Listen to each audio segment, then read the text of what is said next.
Ada satu kafilah itu didatangi oleh perompak. Jadi di gurun pasir di zaman Nabi itu ada satu kafilah didatangi oleh perompak, orang yang merampok kafilah itu. Namanya juga perampok. Perampok ini kan bukan pencopet ya. Kalau pencopet itu ngambil diam-diam, kalau pencuri itu ngambil diam-diam. Kalau perampok dan perompak ini ngambil terang-terangan. Bahkan seringkali perompak dan perampok ini ngambilnya pakai diskusi. Yang mau dicuri, oh tolong jangan ambil ini, tolong jangan ambil itu. Itu sesuatu yang biasa dalam perompakan dan perampokan. Datang perampok dan perompak ke kafilah ini di satu tenda di gurun pasir. Kemudian dia minta semua harta dari kafilah itu. Kemudian mulai perempuan menangis, yang laki-laki mulai berdiskusi. Kalau bisa jangan semuanya, pokoknya asik terjadi diskusi. Yang dirampok ini minta disisakan sebagian hartanya untuk menjadi bekal agar bisa kembali ke kampungnya. Di tengah diskusi itu, yang dirampok ini bikinin kopi buat yang merampok agar bisa dilobi dengan lebih baik. Dan ternyata yang merampok ini itu lagi puasa. Jadi dia gak minum kopinya. Ini layar. Kemudian ditanyalah sama yang dirampok, kamu ini perampok tapi berpuasa. Kalau kamu berpuasa seharusnya kamu gak merampok, karena kamu takut kepada Allah. Kemudian kata dia, saya ini merampok sudah dari dulu. Semua kejahatan saya lakukan, memerkosa, mencuri, berzina, dan semua membunuh sudah saya lakukan. Tapi saya tidak pernah putus dari puasa. Setiap hari saya berpuasa. Kenapa? Karena bagi saya puasa itu satu pintu yang saya siapkan untuk suatu saat saya kembali kepada Allah. Akhirnya terjadilah apa yang terjadi hingga waktu demi waktu. Dan suatu hari ketika orang yang dirampok ini pergi ke Mekah untuk haji, pas dia tawaf ketemu dengan perampok itu. Kamu di sini? Iya. Saya sekarang sedang menjalankan haji karena saya sudah tobat jadi perampok. Jadi semaksiat-maksiatnya kalian semua, serusak-rusaknya pokoknya, sehancur-hancurnya, jaga sholatnya, sekurang-kurangnya. Mungkin sholat saya tapi waktunya mepet karena saya harus bekerja, ya udah. Mungkin sholat saya gak maksimal karena di rumah orang muslim, ya udah. Mungkin sholat saya begini dan begitu, ya udah. Yang penting utamanya dan paling mendasar adalah sholat. Niat. Karena dengan sholat kita menjaga satu kabel di hati kita dengan Allah. Maksudnya di pondok. Karena ingat, sholat itu sholat itu jembatan pertama dan utama kita dengan Allah. Kalau ini putus semuanya. Karena sholat itu sholat itu yang pertama dan utama. Jaga satu kabel kita dengan Allah itu seminimal-minimalnya dengan sholat, karena sholat yang paling mendasar.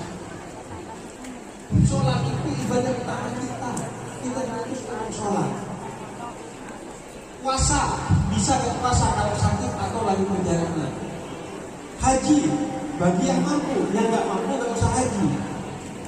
Zakat bagi yang punya duit, gak punya duit gak usah zakat. Tapi sholat, mau sakit tetap sholat. Gak bisa sholat berdiri, sholat duduk. Mau di perjalanan tetap sholat. Bisa di jamak, bisa di kosong. Mau ketinggalan waktu sholat, tetap sholat. Sholatnya di kodok. Mau miskin, tetap sholat. Mau gak punya duit, tetap sholat. Mau kelaparan, tetap sholat. Apapun keadaannya, sholat tetap wajib. Kalau kalian tetap menjaga sholatnya, insya Allah apa yang dikeluhkan tadi dan iman lagi, Allah akan jaga kamu. Amin. Karena kenapa? Inna ilallahi raji'un.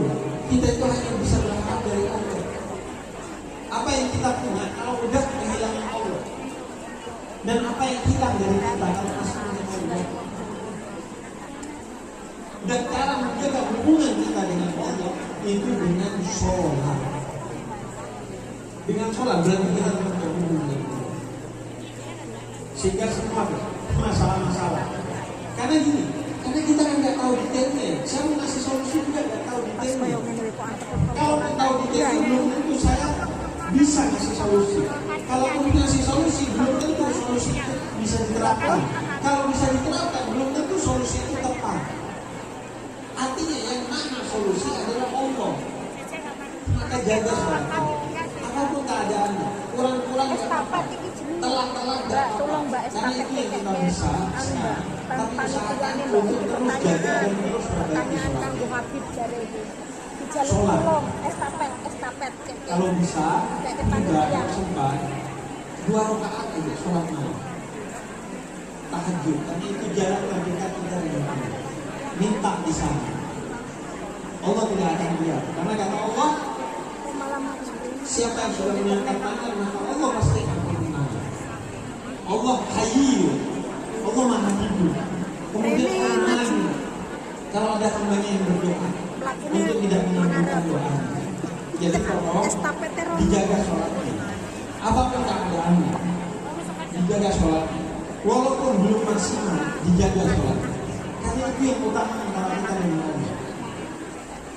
Orang kalau udah sholat, Allah jaga semua. Rezekinya Allah jaga, keluarganya Allah jaga, suaminya, anaknya, orang tuanya, semuanya dengan keberkahan sholat. Karena orang kalau sholat berarti sinyalnya masih nyambung sama Allah. Setiap hari masih nyetor ke Allah. Makanya doa orang-orang yang beriman itu, ya Allah undur ila abdi, Allah lihat saya. Gimana cara minta perhatian kepada Allah? Ya sholat. Terlebih sholatnya TKI di Hong Kong beda dengan sholatnya saya di Indonesia. Saya sholat tinggal sholat, saya berjamaah tinggal nyari orang di pinggir jalan. Sini sholat. Sudah sholat siapa? Sholat lagi. Boleh orang kalau udah sholat sendiri kemudian ada sholat jamaah ikut sholat lagi baik.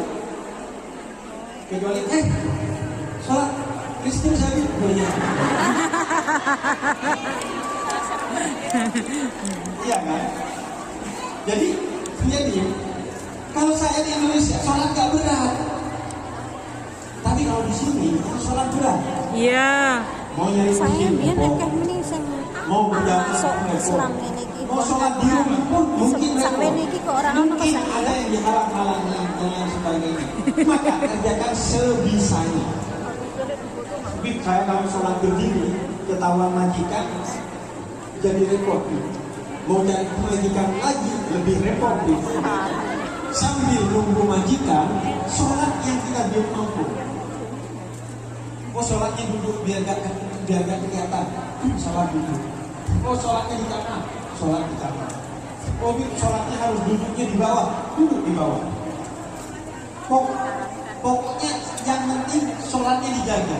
Tapi bukan yang meremehkan ya. Bukan yang meremehkan dengan duduk enggak. Tapi memang kalau berdiri itu perasaan dia di majikan saya. Karena dia juga ngapain orang. Pokok intinya jaga sholat. Allah ngasih solusi semua masalah, termasuk masalah sholat itu sendiri. Sholatnya ibu-ibu semua ini jauh lebih besar kemuliaannya daripada sholat saya. Karena iya Nabi yang katakan semakin sulit sholatnya semakin besar pahalanya. Makanya kata Nabi, orang yang semakin banyak langkahnya ke masjid, orang semakin besar pahalanya. Maksudnya apa? Bukan berarti katanya langkah semakin banyak semakin besar pahalanya. Ya udah saya ke masjidnya langkahnya kecil-kecil aja. Enggak. Maksudnya semakin besar usahanya, semakin besar pula pahalanya. Dengan ini kan pasti susah ya. Kalian ini pasti susah sholatnya. Maka itu pahalanya begitu besar.